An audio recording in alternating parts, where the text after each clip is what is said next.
Matt, I'll start with you. I mean, it's tough right now because the inconsistency was pretty statistically evident tonight. I mean, 50% shooting in the second half, but 19 in the first. And then as far as defense is concerned, Valpo shot 29 free throws in the second half, even though they shot a low percentage.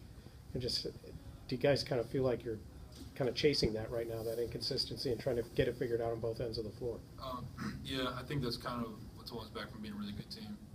The second half we played really well because we started getting stops. The problem we had in the second half was we kept fouling. We couldn't keep our guys in front of us. So I think we just need to put a full 40 minutes together. Valpo's a good team. I mean, they really worked the ball around.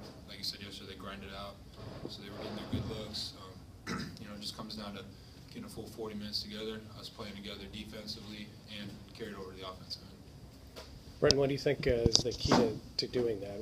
It seems like you guys are making progress at times, but not enough progress. What do you think needs to happen to achieve the consistency you guys want to get on both ends of the floor?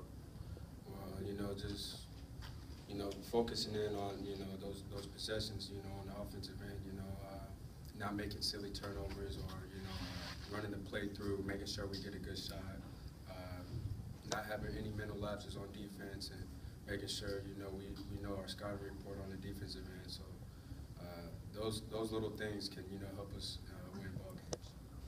It feels like a process of getting there right now. The non-conference season kind of serves that purpose. Is it frustrating to go through that process as you guys kind of get some things here and then maybe one game something might fall off? I mean, how difficult is it to go through that process and kind of make incremental progress, but not see it in victories yet? I won, I think, 12 games my 2 years at the Citadel, so I mean that frustration was always there. We don't get too down though. We have a group of guys that are always pulling each other up. We're always talking about it. Bringing guys up. Christian's always being a positive energy. Devontae's bringing positive energy, and we work in practice. And so we can't, because we let one go, put our heads down and feel sorry for ourselves. Coach said that tonight. We can't feel sorry for ourselves. We have to work. We have to do the things that we can't foul 30 times in the second half. And we need to stop. We finally need to start doing the things that Coach says and actually do them instead of repetitive problems. So I think we're coming along. I mean, practice is where you get better. That's where you fix it. So we just need to hone in all those skills and keep getting ready for the conference play. Any thoughts on that, Brenton? I think Matt, hit it on the nose. Those small increments where, it's not showing up in the game, but we are getting better. And, in practice, we're still competing at a high level, and, we don't think about the past too much. It's always on to the next one and try to focus on our next win. Matt, it had to feel good to get some threes to fall tonight. Not only that, get to the basket a little bit too, just on the positive side, talk about that. Yeah, it's nice to see my shots fall. They haven't fallen the first, 6-7 games, and it was really frustrating. But, you got to shoot more. You got to get in the gym more. And there's no excuses for missing shots. So that felt good. But at the same time, losing takes all that away. So, I felt just as bad as anybody else in the locker room, after the loss. So, but it did help a little bit. Just kind of gain confidence in my shot again.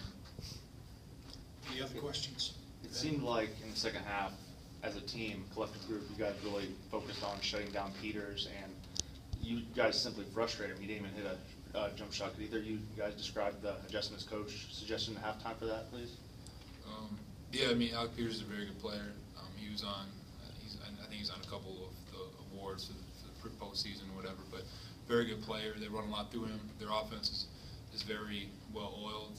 They like to grind it out. So coming into the game, that was it. We have to stop him because he leads them. And first half, his first 3 threes in the first half. One was a mental or a miscommunication on transition. He hits an open 3, gets an open 3 in the corner. So we guarded him well in the first half. He still had 11 points, but second half we kind of made it a point to just make sure we know where he is. There's no excuses to losing a good player like that because he will put the ball in the hole. Anything else?